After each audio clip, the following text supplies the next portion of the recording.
નમસ્કાર ખેડૂત મિત્રો, રમણીકભાઈ વામજાની ચેનલમાં આપનું હાર્દિક સ્વાગત કરું છું મિત્રો. તો આપણી સમક્ષ રમણીકભાઈ વામજા.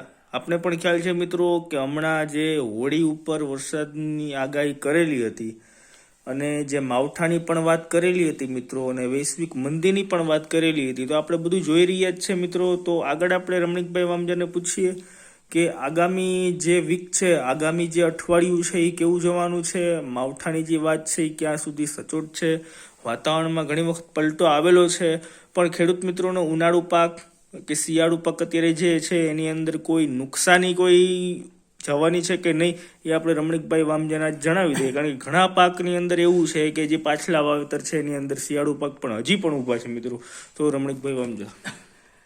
નમસ્કાર ખેડૂત મિત્રો, દ્વારકા દયા અને સોમનાથમાં દયા અને કુલદેવીમાં ઉમિયામાં તેને કૃપાથી અત્યારે જે વરસાદ ઉતાસની ઉપર જે ગરમી 40 થી 41 ગરમી થયેલી, પણ હવે 4-5 દિવસ ગરમી પ્રમાણ ઘટી જશે.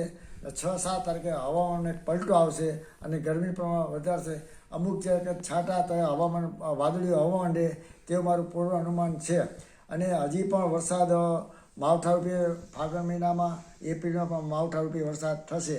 અને તારીખ 11/5 અને 16/5 કૃતિકા નક્ષત્રમાં વરસાદ થાય તો વર્ષ 16 થાય. હજી પણ ગોવાની ઘણી પદ્ધતિઓ છે. અત્યારે જે મેં અગાઉ પણ આપેલું એક કે મંદી આવશે, હજી પણ મંદી આવવાનો ચાન્સ રહેશે અને વર્ષ સારું જાય ઉત્તરાયણ પર, તેવું મારું પૂર્વ અનુમાન છે. તો રમણીકભાઈ, આપણે જે હોળીનું પૂર્વાનુમાન તમે કરેલું હતું, તો એક ખેડૂત મિત્રોને એ પણ પ્રશ્ન હતો કે નૈઋત્યમાંથી ઈશાન તરફ ઝાડ ગઈ છે, તો ખેડૂત મિત્રો કે નૈઋત્યનું જે જીવજંતુ આવવું છે અને ઈશાનમાં સારો વરસાદ થવો છે, તો એ કઈ રીતે માહિતી ખેડૂત મિત્રોને આપશો? ઉત્તાસને પવન જોવાની પદ્ધતિ હોય છે. 36 કિલોમીટર જે આપણે બોલી બદલાય એમ 36 કિલોમીટર હવામાન પટ્ટો મેં ઘણા લોકો પણ અભ્યાસ કર્યો. ઉત્તાસનો જે ઘડો હોય છે, પણ ઘડો પણ સારો હોય છે, અનાજ પણ સારું થાય અને ઉત્તાસની બધી સમગ્ર સૌરાષ્ટ્રની અંદર હોળી સારી ગયેલ, પવન પણ સારું ગયેલું, વર્ષ સારું જાય તે માટે છે. હજી પણ આપણે ચૈત્ર મહિના દનિયા નખાતી પવન જોઈ ત્યારે લોકોને ખ્યાલ આવશે.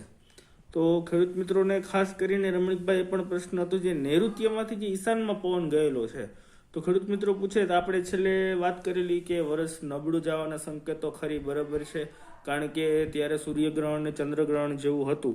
તો ખેડૂત મિત્રોને એ પણ પ્રશ્ન કે ઈશાનમાં ઝાડ જયેલી છે તો વર્ષ સારું જશે કે નબળું?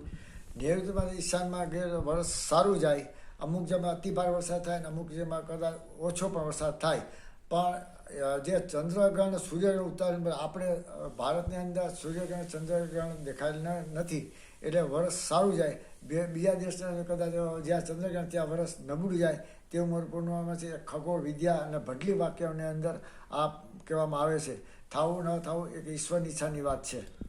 તો ખાસ રમણીકભાઈ, જે સૂર્યગ્રહણ અને ચંદ્રગ્રહણ જે હતું હોળી ઉપર, તો આવા આગામી કોઈ વર્ષ હતા કે જે વર્ષની અંદર હોળી ઉપર ચંદ્રગ્રહણ અને સૂર્યગ્રહણ રહેલું? હા, ઘણા વર્ષો પહેલાં મારા બાપુજીએ પણ કહેતા કે ચંદ્રગ્રહણ સૂર્યગ્રહણ થાય ત્યારે આપણે ગામડામાં જે ચંદ્રગ્રહણ હતું તે આપણે ઘરની અંદર કંઠી અથવા નાય ધોઈને ગરબા દેતા અને વર્ષ પણ નબળું જાય એવું પણ મને શીખવાડેલ છે.